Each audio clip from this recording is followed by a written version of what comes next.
That's a good size condenser with a good size receiver. Look at the size of this receiver. This receiver goes all the way from bottom to top. That could hold a chunk of refrigerant load inside there.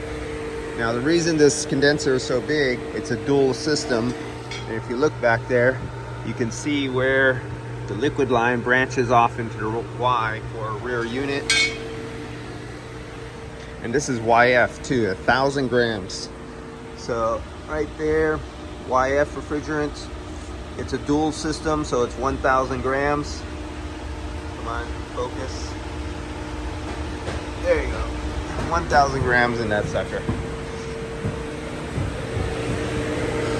So at $150, let's say a pound, and there's 2.2 pounds in 1 kilo, 1,000 grams. So just in a refrigerant, you have over $300 just in a refrigerant only.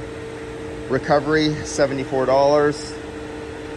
$185 an hour at 1.4 for the recharge procedure, and just the recovery procedure is 0.4.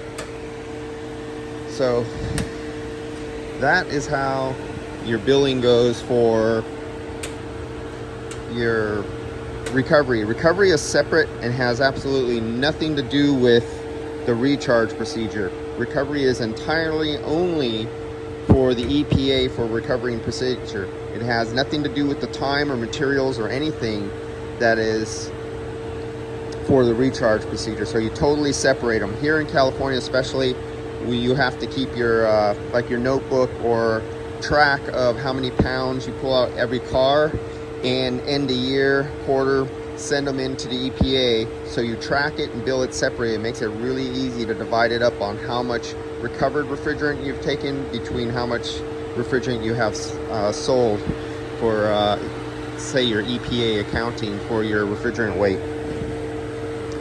All right, let me get off to the next one, and in a hurry.